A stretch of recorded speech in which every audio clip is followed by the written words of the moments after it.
यो कहाँ गएर चलेको बड्डो खाना पकाउन नाचा मान्नारे हल्ला म कहाँ छु भन्ने कुरा तिमीलाई एकछिनपछि भिडियो हेरेर थाहा भइहाल्छ। त्योभन्दा पहिला स्वागत छ तिमीलाई मेरा मिनी भ्लगमा। निगाई होला देखा सबै आरामै होला।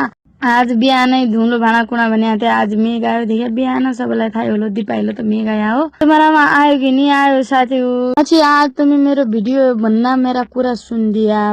आज म हाम्रा समाजको यथार्थ कुरा भन्ने छु निकै सुन्ने हाँ त मेरो भिडियो लास्टसम्म हेरे म क्या भन्नु। जसो कि अहिले मेरा बड्डा खाना बनाइदिन्न छ कि नि अब यो भिडियो हेरेपछि कति मान्छे आफन्तै भनौँ आफ्नै भनौँ हैन त्यति काम गरिदियोले बच्चा हेरी हुन्छ त्यति खानुलो नै बनाइसक्दियो आफ्ना बड्डालाई खाना बनाउन नआरे खाना बनाए भन्न आरे के भन्न हैन।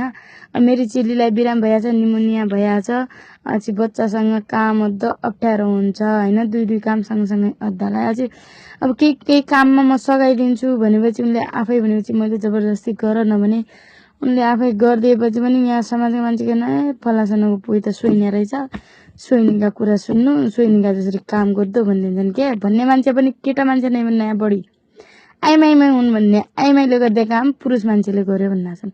यिनीहरूलाई कन्ने भने रहेछ भने यो आइमाइले गर्दै काम यो पुरुषले काम गर्दै काम यो काम सानो ठुलो नै हुनुहोस् काम सबैले बराबर गर्नुपर्दछ हैन। मेरा घर मेरा सासू ससुराले तर नै सिकाएछि त छ आइमाइले यो काम गर्दछ पुरुषले यो काम गर्नुपर्दछ भन्ने आफ्ना चेला मलाई नै सिकाएछि। मेरा देवर पनि गरिदिन्छन् काम खाना धुने के अरे खाना पकाउने भाँडा धुने सबै गरिदिन्छन्।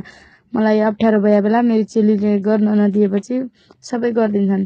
त्यही भएर आइमाइका दुश्मन आइमाइ हुन्छन् भने सही रहेछ मान्छु के म अचल। यहाँ हाम्रा बड्डाले यो घर हाम्री सासू आमा यसो गरिदिनु भने हो छाई बनाउने दालको तब आज मेरा बड्डा पनि दालको यहाँ छाई बनाउन